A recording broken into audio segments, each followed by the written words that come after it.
아까 먼저 오신 분들이랑은 좀 인사를 하고 간단한 스몰 토크를 좀 했었는데, 네. 다들 반갑습니다. 드디어 이렇게 얼굴을 보네요. 네. 다들 좀 기분이 어떠세요? 네. 궁금하네요. 우리가, 네. 아직 많이 어색하고 낯설고, 사실은 또 여러분들이 어쨌든 이전에 교회를 다녔을 때, 우리가 기존에 다니던 그런 또, 교회와 또 다른 또 이런 장소, 모든 것들이 다 낯설고 어색할 것 같아요. 근데, 저도 마찬가지입니다. 네. 저도 불과 한 일주일 반 전에, 어, 아예 이제 국가를 옮겨서 한국으로 왔고요. 그 다음에 또, 저도 다들 여전히 얼굴로, 뭐 인터넷으로만 봤지, 우리가 서로. 네, 이렇게 또 직접 마주한 건 처음이고, 그래도, 또 제가, 저도 많은 사실 두려움과 떨림 속에서 이렇게 있는데, 사실 제가 교회를 세워야겠다라는 생각을 한 10년 전부터 했거든요. 13년, 14년 된 것 같아요.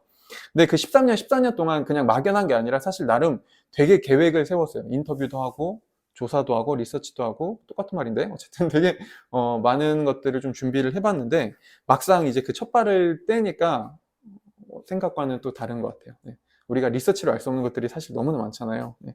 그런, 그런 저도 여러 가지 복잡한 감정들을 좀 느끼는 것 같습니다. 근데 제가 어쨌든 앞서 말했듯이 교회를 세우기 전에 사실 뭐 여러 미리 교회를 세워가신 분들도 찾아가서 그 인터뷰도 해보고 리서치도 해보고 막 사전 답사를 하긴 했는데 우리처럼 지금 이렇게 시작한 교회는 한 번도 못 봤어요. 그러니까 우리는 저뿐만 아니라 이전까지 서로 지금 얼굴도 전혀 모르고 지역도 다 다른 곳에서 우리가 교회를 함께 그냥 새로운 교회를 꿈꿔보자라는 세워보자라는 마음으로 지금 이곳에 온 거잖아요. 그래서 저는 지금 모습이 약간 교회 개척보다는 우리 지금 여기 있는 분들 한 사람 한 사람이 다 약간 선교사 같은 느낌이에요. 우리 약간 선교에 온 듯한 그런 느낌도 들어요, 사실. 그래서 제가 여러분들과 도대체 이 어떤 말씀을 먼저 좀 나누면 좋을까? 앞서 말했듯 한 달 동안은 우리가 먼저 일단 우리끼리 다른 사람들을 우리가 섬기고 초청하기 전에 우리끼리 먼저 좀 이렇게 같이 예배를 드리면서 하나됨을 경험해 가자고 했잖아요. 그래서 어떤 말씀을 나누면 좋을까 고민을 해봤어요. 나름 제가 가지고 있고 또 우리 비전쿨에게는 나중에 설명드릴 우리의 비전 서명문 그걸 가지고 설교를 할까? 아니면 앞으로 우리가 어떤 사역을 감당해야 될지 이런 사역에 대해서 좀 이야기를 할까 하는 이야기 고민을 좀 러시아에서부터 계속 쭉 하다가 그것보다 우리가 무엇을 꿈꾸면 좋을까? 우리의 꿈에 대해서 먼저 좀 얘기하면 좋겠다라는 생각을 했어요. 그래서 오늘은 첫 번째로 우리가 사실 여러분들이 이 자리까지 온 것도 꿈 때문이잖아요. 물론 각자 꿈은 좀 다를 거예요. 하지만 서로가 꾸는 꿈은 조금씩 다를 수 있지만 그럼에도 불구하고 우리가 그 다름을 뛰어넘어 우리를 하나로 묶어줄 수 있는 어떤 공통의 꿈은 정말 이건 너무나 중요한 것 같아요. 그런데 이 꿈은 제 꿈이어서도 안 되고요. 여러분의 꿈이어서도 안 됩니다.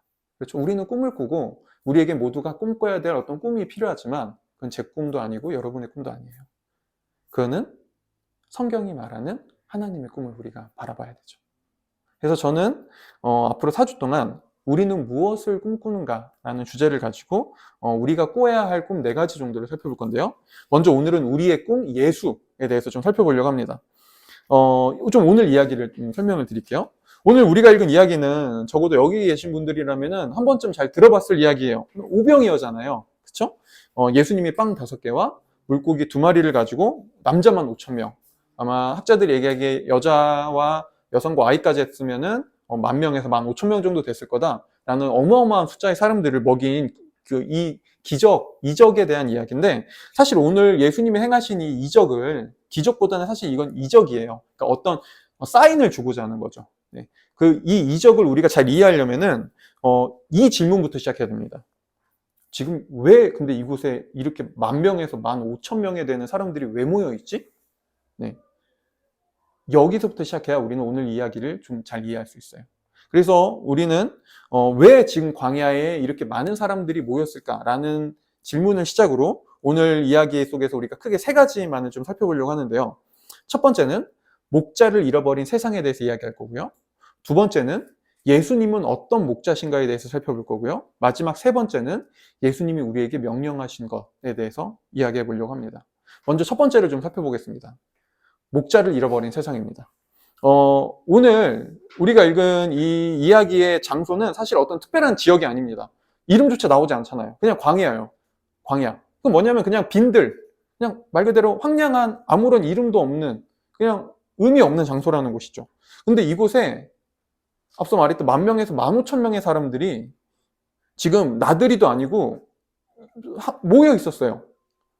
근데 이 사람들이 왜 모여 있는지를 보면은 이 사람들은 예수님이 앞선 사역을 감당하고 나서 제자들과 이제 우리가 좀 쉬자. 너희도 먹을 것을 먹고 좀 쉬어야 되겠구나. 라고 해서 배를 타고 이동하시고 있을 때 사람들이 그 모습을 보고 10,000명에서 15,000명의 사람들이 먼저 달려가서 성경은 도보로라고 얘기했는데 사실 이건 달려갔다는 표현이 더 맞습니다.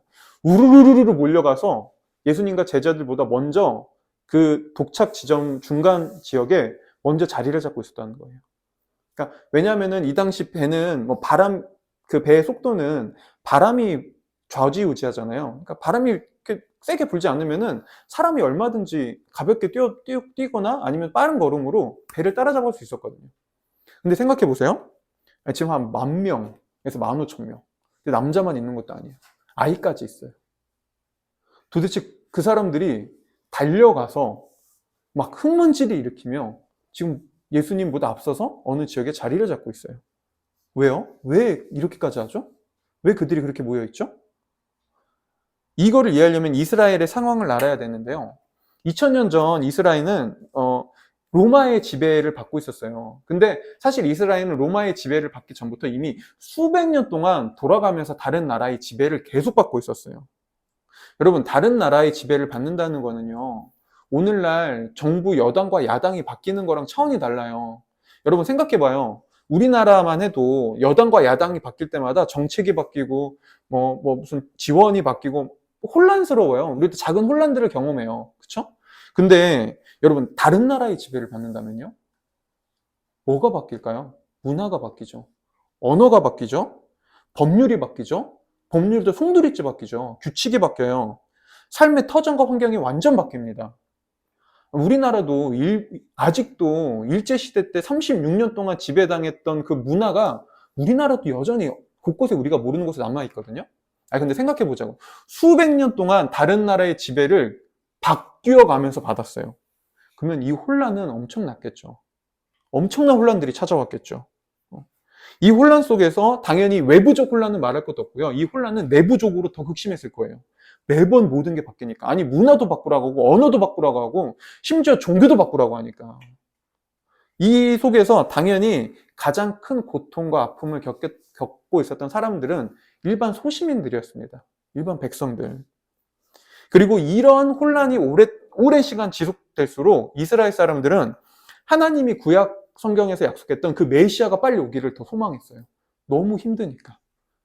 그리고 이 이스라엘 사람들이 메시아에 대한 소망이 가장 극에 달았을 때, 그 소망이 사람들이 가장 소망할 때, 가장 힘든 시간을 보내고 있을 때, 그때 예수님이 역사 속에 찾아오십니다. 그리고 예수님은 암울하고 이 어두운 시대 속에 있는 이스라엘 사람들에게 놀라운 기적들을 행하시고요. 그 다음에 이전에 그들이 한 번도 들어보지 못했던 너무 놀라운 새로운 말씀과 가르침들을 주세요.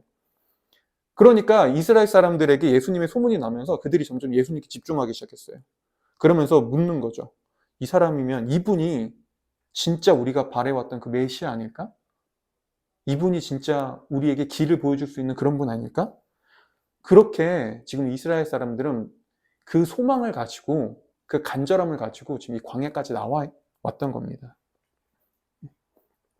그런데 오늘 성경은 예수님이 이런 사람들의 마음을 알고 그들을 목자 없는 양과 같이 여겼다고 얘기해요. 여러분, 그 구약 성경에서 목자 없는 양은 한 가지를 뜻하는 표현이에요. 참된 지도자와 참된 리더를 잃어버린 이스라엘을 표현할 때 구약 성경에서 목자 없는 양이라고 표현합니다. 맞아요. 예수님은 자신을 따라 나온 사람들의 모습 속에서 그들의 갈망이 무엇인지 봤어요. 그들이 매번 참된 지도자와 진정 자신들을 이끌어줄 리더를 항상 바래왔고 꿈꿨지만 그때마다 항상 실망하고 좌절하고. 하지만 그럼에도 불구하고 포기하지 못한 채 그래도 언젠가 진짜 참된 지도자가 오실 거야. 참된 메시아가 와서 우리를 인도해 줄 거야. 우리를 이끌어 줄 거야. 라고 바랬던 그들의 소망을 예수님이 알고 있었던 것이죠. 그런데 저는 여러분 한번 그 예수님이 바라보고 있던 사람들의 모습을 한번 상상해 보자고. 그들이 어떤 눈빛과 어떤 표정과 어떤 마음을 가지고 지금 이곳에 모여 있을까요? 근데 저는 그 사람들을 상상하면서 오늘 이곳에 모여 있을 우리가 떠올랐어요. 왜 우리는 지금 이곳에 모였나요? 오늘 전까지 우리는 전혀 모르는 사이였죠. 심지어 지역도 다 달라요. 공통점도 없어요. 여러분, 지역도 수원, 김포, 송파, 광주, 충북 증평. 여러분, 근데 왜 무엇이 그럼에도 불구하고 우리를 지금 이 자리까지 오게 했죠? 조금은 다르겠죠. 근데 한 가지는 분명한 것 같아요. 바로 각자가 가지고 있던 나름의 혼란과 갈등, 고민들이 우리를 이곳까지 이끌었다는 거예요. 저도 마찬가지고요. 그 중에서도 특별히 교회와 공동체에 대한 갈망이 우리를 이곳까지 이끌었다고 할 수 있죠. 마치 반복되는 역사의 혼란과 갈등 속에서 자신에게 참된 길을 보여줄 지도자를 찾아 지금 그 광야에 나와 있었던 이스라엘 사람들처럼 어쩌면 우리도 각자만의 어떤 대안을 꿈꾸고 바람을 가지고 이 자리에 와 있을지 모릅니다. 앞서 말했듯 저도 포함해서요. 그렇다면 어떤 면에서 우리도 사실은 목자 없는 양은 아닐까요? 여러분, 그럼 한 가지 더 생각해 봅시다. 우리가 살아가는 세상은 어떤가요? 사실 엄밀히 말해서 우리가 살아가는 세상은 목자를 잃어버렸다기보다는 오늘날 현대사회는 목자를 지워버렸습니다.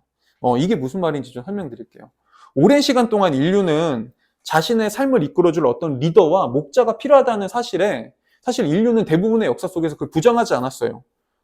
과거 사람들은 자신이 부족하고 연약하다는 사실을 다 인정했고요.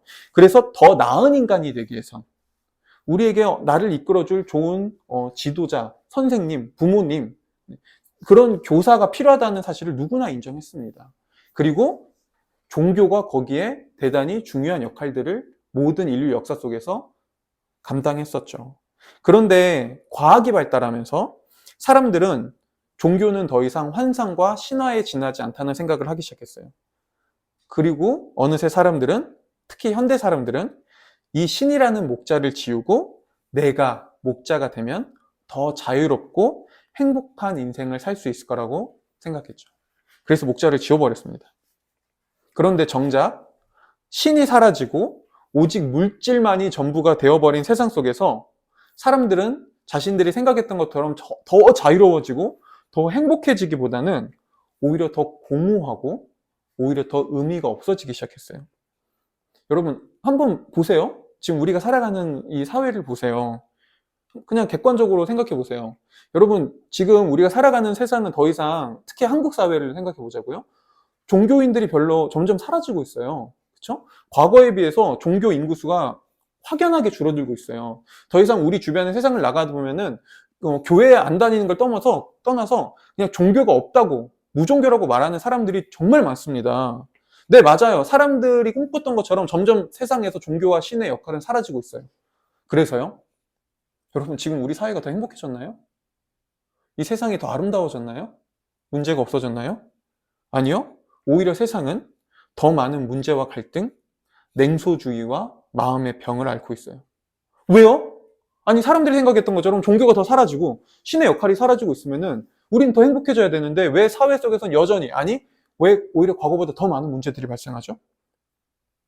왜 더 나아진 건 없죠? 종교는 사라져 가는데?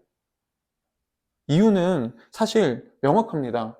여러분, 서울대 생물학과 교수님이었던, 지금은 은퇴하신 최재천 교수님은 이런 말을 한 적이 있어요. 그분은 교회는 다니시는데 무신론자예요. 특이하죠? 네, 교회는 다니시는데 무신론자예요. 근데 그분이 이렇게 얘기한 적이 있어요. 과학적으로 볼 때 삶은 아무런 의미도 없습니다. 그런데 이 교수님이 그 수업을 할 때마다, 이 과학에 대해서 그런 설명을 할 때마다 수많은 학생들이 진짜 어두운 얼굴을 하고 고민을 안고 와서 이렇게 말했대요. 교수님, 그럼 저는 왜 살아야 되죠? 저 지금까지 왜 이렇게 열심히 공부해서 서울대를 들어온 거죠? 삶에 아무런 의미가 없는데 더 이상 무엇을 노력하며 살아야 되죠? 무엇을 꿈꿔야 되죠? 여러분, 하나님을 지워버릴 때 사실 우리에게 남는 가장 객관적 팩트는 하나밖에 남지 않습니다.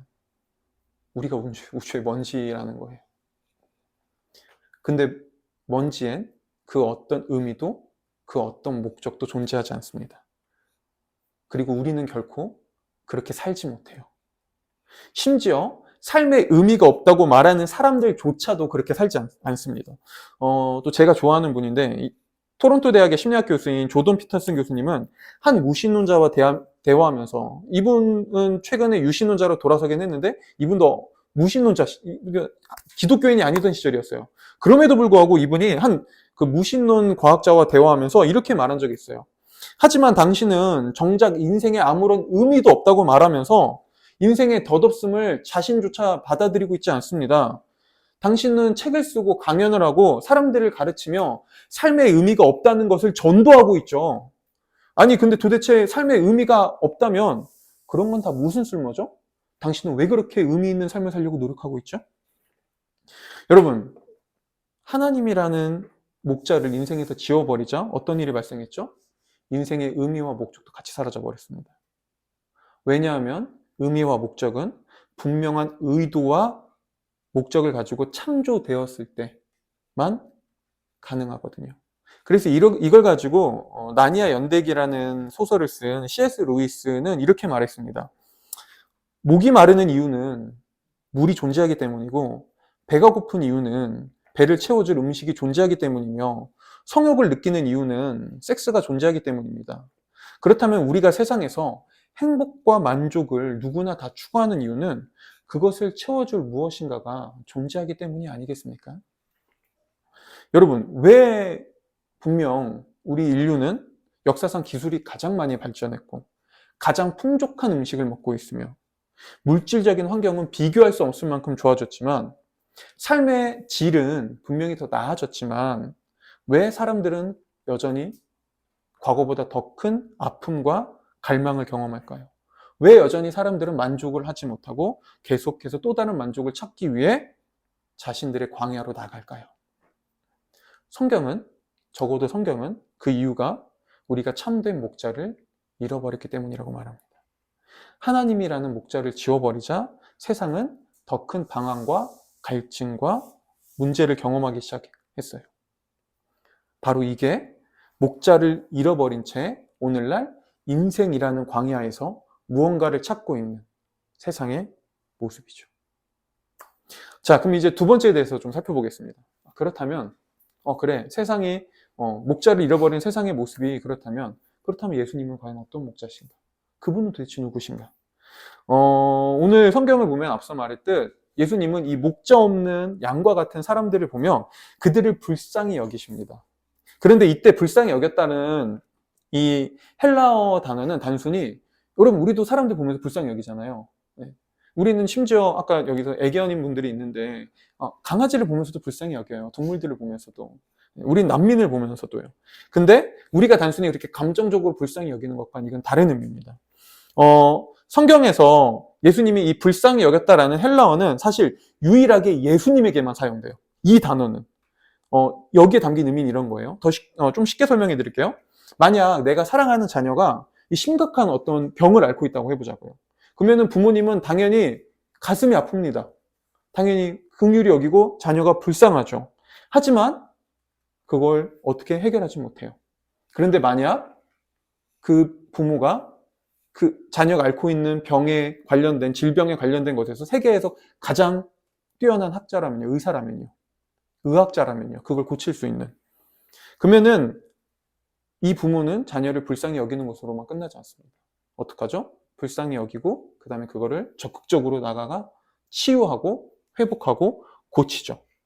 여러분, 바로 이게 오늘 예수님이 사람들을 불쌍히 여겼다라고 할 때 담긴 단어의 의미입니다. 그분은 그저 마음으로만 불쌍히 여긴 것이 아니라 그곳을 바로잡고 고칠 수 있는 의사로 불쌍히 여기셨어요. 그리고 바로 이게 예수님이 우리를 불쌍히 여기시는 방식입니다. 그분은 우리를 보고 저 멀리서 어휴, 어떡하니. 야, 너 너무 불쌍하다. 안타깝다. 근데 내가 뭐 그렇게 뭐 해줄 수 있는 건 없다. 이런 분도 아니고요. 그분은 우리를 불쌍히 여기며, 너무 불쌍하다. 내가 너무 안타깝구나. 하지만 난 너에게 간섭하지 않을 거야. 너 힘으로 일어나봐. 난 너에게 자립심을 씌워줄 거야. 네가 알아서 해. 라고 하시는 분도 아니에요. 예수님이 우리를 불쌍히 여기신다는 건 그분이 우리가 처한 상황과 환경에 적극적으로 개입해서 그거를 바로 잡고 고치시겠다는 의미입니다. 여러분, 그럼 우리는 이렇게 당연히 생각할 수 있어요. 근데 제가 지금까지 취업을 할 때나 공부를 할 때나 뭔가 이별을 할 때 그분은 한 번도 저에게 개입하신 적이 없는 것 같은데요. 언제 개입했죠? 여러분, 그분이 어떻게 우리 삶에 개입했는지는 그렇게 알 수 있는 게 아니에요. 그분은 우리 삶에 어떻게 개입했는지 우리가 알 수 있는 가장 큰 한 가지 사실이 있습니다. 그건 뭐죠? 바로 2000년 전 예수님이, 하나님이신 예수님이 인간이 되어 세상에 내려왔다는 거예요. 왜요? 왜 그분은 하나님이시면서 왜 그분은 인간이 되어 이곳에 내려오셨죠? 치유하시기 위해서요. 세상을 바로잡기 위해서요. 바로 이게 예수님이 불쌍히 여기시는 겁니다. 그리고 바로 이게 참된 목자입니다. 참된 목자는 자신의 양에게 지금 무엇이 필요하고 회복되어야 할 것이 무엇인지, 그걸 위해 어떤 치료를 해야 할지를 누구보다 가장 잘 아는 존재입니다. 그래서 목자이신 예수님은 사람들을 불쌍히 여길 뿐 아니라 이 사람들을 회복하기 위해 두 가지를 행하세요. 오늘 성경을 보면 뭘 행하시죠? 그분은 먼저 성경에 보면 여러 가지로 사람들을 가르치십니다. 여러분, 그런데 오늘날 현대 사람들은 하나님을 대하며 이렇게 말하는 경향이 좀 있어요. 목사님, 잠깐만요. 아니, 예수님이 우리한테 적극적으로 간섭하고 치유해 준다면서요. 근데 왜 갑자기 가르침이에요? 아니요, 저는 가르침은 원하지 않아요. 아니, 왜 굳이 저를 가르치려고 하냐고요? 그냥 너무 부담되지 않게, 가끔 예수님이 가르치는 건 제 생각과 너무 다를 때가 많아요. 그건 전 별로 원하지 않아요. 그냥 그렇게 가르치시지 않고 그냥 이 문제만 좀 해결해 주면 되잖아요. 좀 좋은 회사에 취직시켜주고 결혼의 문제를 해결해주고 경제적 여건을 더 나아지게 해주고 그냥 제 아픈 몸을 좀 치유해주고 바로 이거 해주시면 되죠. 가르침은 좀 그래요. 간섭은 안 해줬으면 좋겠어요. 하나님 티예요? 공감해 주시면 되죠. 여러분, 오늘날 현대 사람들은 하나님을 대하면, 신을 대하면 이렇게 많이 얘기해요. 그런데 여러분, 그거 아세요? 저도 얼마 전에 무리가 와가지고 병원에 갔잖아요. 여러분, 좋은 의사는요, 치료만 하지 않습니다. 좋은 의사는요, 주사만 놓고 약만 처방하지 않습니다. 좋은 의사는 뭘 하죠? 반드시 가르칩니다. 뭘 가르치죠? 먹지 말아야 할 음식이 무엇인지 가르치고요. 어떤 걸 조심해야 되는지 가르치고요. 생활 패턴을 바꿀 것을 가르칩니다. 여러분, 사람들은 흔히 내 삶에 문제가 생기는 이유가 삶을 대하는 방식과 방향성이 잘못되었기 때문이라고는 잘 생각하지 않아요. 그런데 단 것을 많이 먹고 고기를 많이 먹으면 성인병에 걸리는 것처럼 대부분 우리 삶에 문제가 생기는 이유는 삶의 방식이 잘못되었기 때문이에요. 그래서 우리 삶의 문제들은 대부분 하나님이 어떤 문제 하나만 마술처럼, 이 소리가 잘 안 나네 오늘, 딱 하고 해결해 준다고 그 문제가 해결되는 게 아니에요. 갑자기 우리 삶이 어떤 문제 하나 해결해 준다고 행복해지지 않다고요. 우리 삶이 진정으로 치유되고 행복해지기 위해서는 삶의 방식과 방향성이 바뀌어야 됩니다. 그렇다면 이걸 누가 가르쳐 줄 수 있을까요? 무엇이 우리의 삶을 회복시키고 무엇이 우리의 삶을 진짜 아름답게 만들어주는 삶의 방식이고 방향성인지를 누가 알려줄 수 있을까요? 세상을 창조하신 분이죠. 당연히 그분이죠. 그래서 그분은 우리를 가르치시는 걸 멈출 수 없습니다. 좋은 의사가 환자를 가르치는 것처럼 우리가 어떤 삶의 방식으로 살아갈 때 우리가 행복한지 아시는 하나님은 우리를 가르치십니다. 그래서 예수님을 우리의 진정한 목자로 인정한다면 그분의 가르침은 선택사항이 아니라 필수사항이에요. 여러분, 이건 교회를 꿈꿀 때도 마찬가지입니다. 사람들에게 좋은 교회가 무엇인지를 물으면 다 달라요. 다 다른 걸 얘기해요. 네, 그 틀리지 않아요. 다 맞는 말이에요. 그런데요, 그게 절대적으로 옳은 것도 아닙니다. 좋은 교회를 꿈꾸기 위해 우리에게 필요한 건 내가 꿈꾸는 좋은 교회가 아니라 우리의 참된 목자이신 예수님께 귀를 기울이고 그분의 가르침을 따르는 겁니다. 그런데 오늘날 사실 너무나 많은 사람들이 건강한 교회를 꿈꿔요. 이거 꿈꾸지 않을 사람들이 어디 있겠어요. 그런데 많은 사람들이 건강한 교회를 꿈꾸고 나름 건강한 공동체를 꿈꾸지만 목자이신 예수님은 별로 꿈꾸지 않는 것 같아요.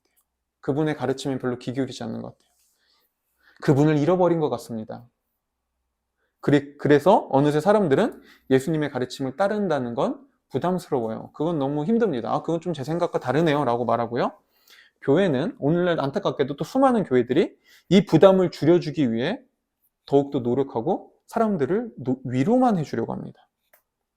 하지만 앞서 말했듯 그분이 우리의 참된 목자라면 그분은 우리에게 위로만 해주지 않습니다. 예수님이 우리의 참된 목자라면 우리는 그분께 집중하며 그분의 가르침에 따라 삶의 방식을 바꾸고 조정해 가야 됩니다. 아무리 힘들고 부담스러워도 건강을 위해선 음식을 조절하고 생활 패턴을 바꿔야 되는 것처럼 우리의 삶도 마찬가지예요. 우리가 진짜 아름답고 행복한 삶을 살고자 한다면 예수님의 가르침에 귀 기울인 채 그분의 방식을 따를 때 교회도 우리의 삶도 건강해집니다. 목자로 오신 예수님이 행하신 두 번째는요, 사람들을 먹이는 거였어요. 네, 가르치시죠? 그 다음에 사람들을 먹이세요.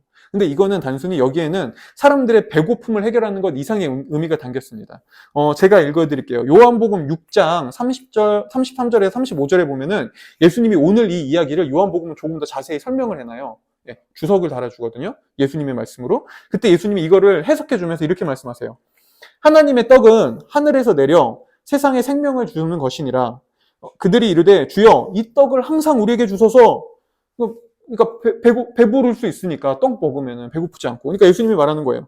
예수님이 이르시되 나는 생명의 떡이니 내게 오는 자는 결코 줄이지 아니할 터이요 나를 믿는 자는 영원히 목마르지 아니하리라.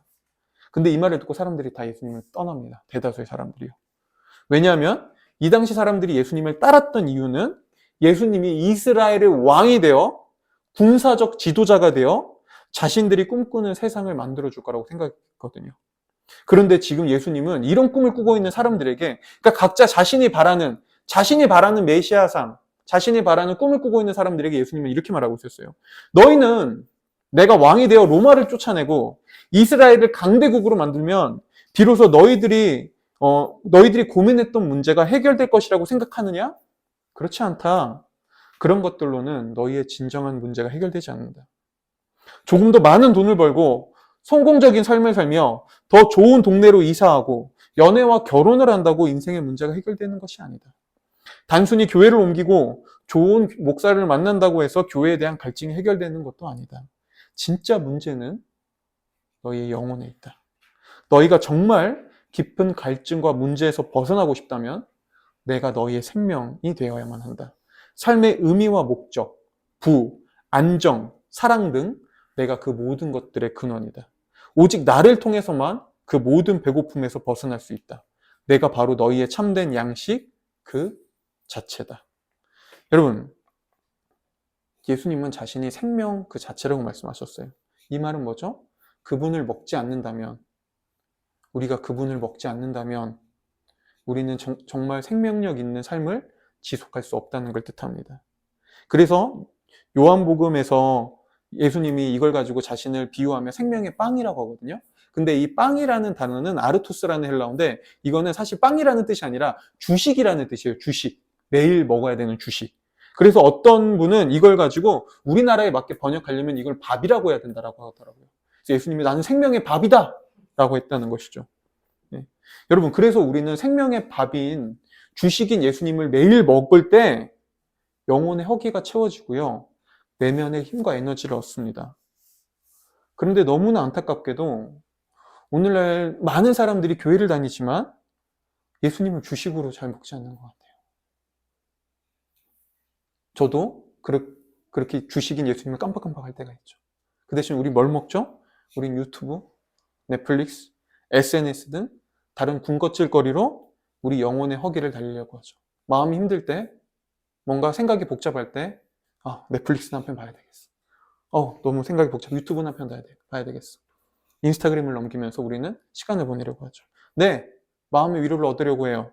그런데요, 그래서 진짜 우리의 마음의 문제가 해결되나요? 오늘날 수많은 미디어가 생겼고 수많은 볼거리가 넘쳐나지만 반대로 사람들의 내면은 더욱 공허해지고 메말라가고 각박해집니다. 왜요? 그거는 밥이 아니거든요. 그건 우리 영혼의 허기를 달랠 수 없거든요. 그거는 우리에게 잠깐의 망각과 즐거움을 줄 수 있어도 우리에게 생명을 주지 못하거든요. 여러분, 이건 교회도 마찬가지입니다. 교회에서 우리는 얼마든지 교제하고 친교하고 같이 식사하며 나눌 수 있어요. 삶을 나누고요. 이따가도 할 거예요. 이따가 이제 저희가 지금 아내가 없기 때문에 밥을 혼자 먹어야 돼요. 그래서 이따 끝나고 시간 되시는 분은 저랑 같이 밥 먹으러 가요. 네, 네. 근데 어쨌든 너무나 중요해요. 근데 우리의 교제와 우리의 나눔과 우리의 활동 가운데 주식인 예수님이 없다면, 교회 공동체가 함께 모여 생명의 밥인 예수님을 먹지 않는다면 교회는 메말라갑니다. 아무리 교회 안에서 우리가 많은 시간을 보내고 수많은 봉사를 하고 많은 활동을 해도 정작 그분을 먹지 않는다면 우리의 영혼은 배불러지지 못합니다. 교회는 생명력을 얻을 수 없습니다. 여러분, 교회는 생명의 밥인 예수님을 공동체가 함께 모여 먹고 나누는 곳입니다. 이렇게 교회 공동체가 생명의 밥인 예수님을 먹고 마실 때 그 공동체는 당연히 밥을 먹으니까 풍성해지고요. 배가 부르고요. 영혼의 허기가 채워지고요. 여러분, 영양분이 섭취되면 사람은 어떻게 되는 줄 아나요? 성장하고 자라갑니다. 힘이 생깁니다. 마찬가지예요. 우리가 생명의 밥인 예수님을 먹고 영혼의 에너지가 생기면 우리의 영혼은 자라갑니다.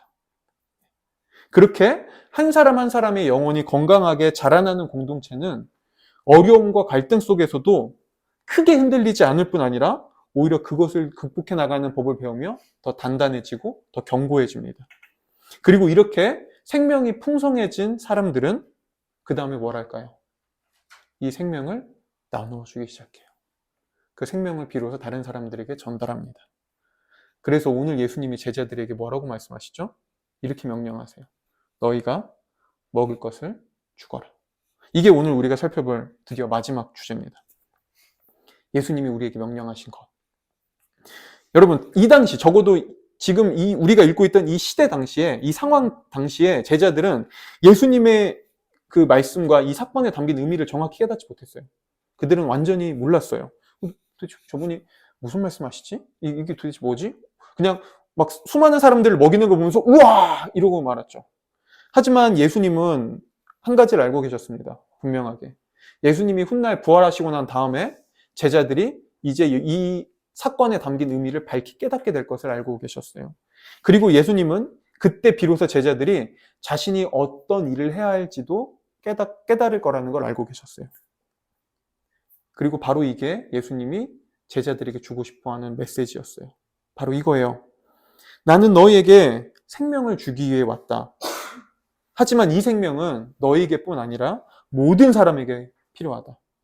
이제 나는 곧 내 아버지께로 가야 한다. 그래서 나는 이 사명을 이제 너희에게 맡긴다. 너희가 이 일을 해야만 한다. 너희가 먹을 것을 주거라. 여러분, 오늘날 사람들은 흔히 교회를 개인적인 공간으로 생각하는 경향이 너무 강해졌습니다. 그거 자체가 완전 나쁜 건 아니지만 너무 강해졌어요. 그래서 어느새 사람들은 교회를 정할 때, 공동체를 정할 때 이런 것들을 먼저 떠올립니다. 이 교회가 나한테 뭘 줄 수 있지? 여기는 어떤 서비스를 이곳은 제공해 주지? 어떤 주일학교 프로그램이 구비되어 있지? 목사님 설교는 좀 들릴만한가? 좀 괜찮은가? 요새 현대적인가? 너무 큰 부담을 주진 않나? 여러분, 이처럼 오늘날 어느새 교회는 사람들에게 나를 위해 존재합니다. 물론 과거에는 반대로 개인이 너무 교회를 향한 헌신과 희생을 강요당해서 생긴 문제가 너무 많았어요. 하지만 여러분, 둘 다 아니에요. 교회는 나를 위해 존재하는 것도 아니고요. 내가 교회를 위해 존재하는 것도 아닙니다. 둘 다 예수님을 위해서만 존재합니다. 그렇다면 우리가 해야 될 일은 뭘까요? 너무 간단하죠. 우린 그분께 집중해야 돼요. 예수님께 집중할 때 우리에겐 비로소 우리를 향한 그분의 음성이 들리기 시작합니다. 오늘날 사람들은 이렇게 말해요. 이렇게 말하는 건 너무 당연해요. 세상이 너무 이상해져 가고 있어요. 세상이 어딘가 이상해요. 한국 사회가 점점 각박해져요. 아니, 저도 아내와 와서, 아내는 13년 만에 한국에 이제 정착한 거고, 저는 이제 겨우 2년밖에 안 됐지만, 근데 원래 조금 외국 생활 조금 해본 사람이 더 유별나잖아요. 근데 어쨌든 우리가 잠깐 한국에 이제 있어 보면서 얘기했던 게 그거예요. 한국 사회가 나도 2년밖에 안 됐지만 더 이기적이 되고 각박해진 것 같아. 2년 만에 느껴져요, 그게. 근데 사람들이 얘기해요. 세상이 이상해요. 사람들이 너무 아파요. 문제가 많아요. 자연이 파괴되어 가고 있어요. 네, 맞아요. 근데 이런 우리를 향해 예수님은 말씀하세요. 너희가 먹을 것을 주거라. 그것이 보인다면 너희가 먹을 것을 주거라. 여러분, 이걸 조금 더 구체적으로 적용해 볼까요? 바로 이런 겁니다. 어느 한 지역에 교회가 생긴다는 것은 그 교회를 통해 그 지역의 실제적인 이웃의 결핍이 그 다음에 필요함이 채워져야 된다는 걸 뜻합니다. 적어도 어느 한 교회를 통해 우리 주변 사람들의 결핍이, 지역사회의 실제적 결핍이 채워져야 된다는 거예요. 바로 이게 교회가 예수님이 말씀하신 너희가 먹을 것을 주어라 라는 명령을 따를 때 일어나는 일입니다. 제가 교회를 세울 때 되게 가장 많이 좀 모델링을 하고 좀 많이 참고한 교회가 있는데 바로 미국의 리디머 처치예요. 아는 분들도 있을 거예요. 근데 리디머 처치가 처음에 팀 켈러 목사님이 리디머 처치를 뉴욕에 세울 때, 뉴욕 맨하튼에 세울 때 그 뉴욕시의 복음화율은 2%가 채 되지 않았습니다. 그리고 저는 몰랐는데 그 당시, 지금은 우리가 뉴욕 하면은 막 되게 화려하고 밝고 그런 도시잖아요. 그 당시 뉴욕은 완전 할렘가였대요. 네, 적어도 25년 전, 네, 30년 전 당시 뉴욕은 그 누구도 가려하지 않으려 했던 곳이었대요. 범죄율이 높고 마약하는 사람들이 넘쳐나는 곳. 근데 팀켈러 목사님이 그곳에 교회를 세우면서 꿈꿨던 거는 적어도 우리 교회가 이곳에 필요를 채워주고 그 리디머 교회를 통해 그곳에 복음화율이 일어나면서 사회가 회복됐으면 좋겠다. 근데 한 20년 뒤에 조사를 해봤을 때 뉴욕의 복음화율이 2%에서 그 리디머 처치가 세워지고 난 다음에 5%에서 6%가량으로 높아졌고요. 뉴욕시는 많은 부분에서 회복되어 있었습니다. 실제적으로 범죄율이 감소했고요. 마약 사범들이 줄어들었고요. 배고픔들이 해결됐습니다. 완전히는 아니죠. 하지만 과거에 비해서 많은 부분. 왜요? 리디머 처치 한 곳이 아니라 너희가 먹을 것을 주어라 라는 역할을 감당하는 교회들이 복음으로 새롭게 일어난 교회들이 생겨났거든요. 저는 우리가 어느 곳에 언제 어떻게 자리를 잡을지 모르겠어요. 어느 지역에. 근데 저도 똑같이 이걸 꿈꿉니다. 우리가 먹을 것을 주기를. 이처럼 이제 마칠게요. 오늘날에도 교회가 예수님께 집중하고 그분의 음성을 들으며 그분의 명령을 따를 때 세상은 자연스레 교회를 통해 참된 목자가 누구인지를 어렴풋이라도 보기 시작합니다. 그리고 그 목자이신 예수님을 궁금해하기 시작하고요. 그분께 돌아오는 일들이 일어납니다.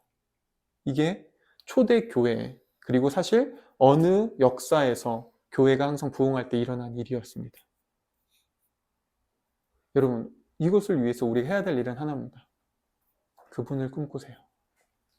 예수님을 꿈꾸십시오. 예수님을 바라보십시오. 여러분, 왜 오늘 이곳까지 오셨나요? 그 먼 길을, 그 힘든 길을, 이 오르막길을 오르며 가면서 왜 지금 이곳에 왔나요? 이렇게 열악하고 PPT도 없고 제대로 된 음향시설도 없는 이곳에 왜 무엇을 바라고 이곳에 오셨습니까? 여러분, 어떤 갈망이 있으신가요? 무엇을 꿈꾸시나요? 그것이 무엇이든 한 가지는 확실합니다. 여러분들에게 그걸 저는 줄 수 없습니다. 단 한순간도 그 어떤 조그마한 것도 저는 줄 수 없습니다. 저에겐 생명이 없습니다. 저에게도 생명이 필요합니다. 내가 원하는 교회를 꿈꿀 때 우리는 각자가 꿈꾸던 것과 다른 예수님을 만났을 때 그분께 실망하고 떠난 사람들처럼 우리도 실망하게 될 수밖에 없을 거예요. 하지만 우리가 예수님을 그분 자체로 꿈꾼다면 우리는 비로소 길을 찾기 시작하고요.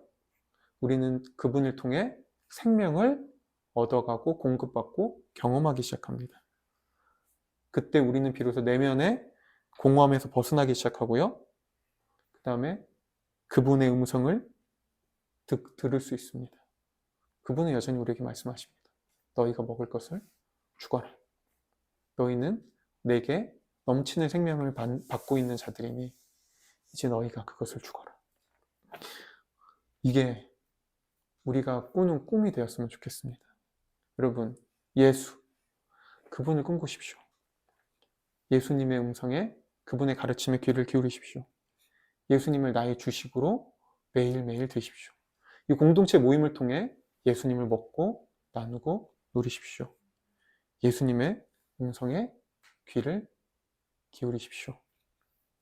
그분을 우리의 유일한 꿈으로 꾸는, 그분이 우리의 진정한 참된 꿈이 되는 저와 여러분이 되기를 축복합니다.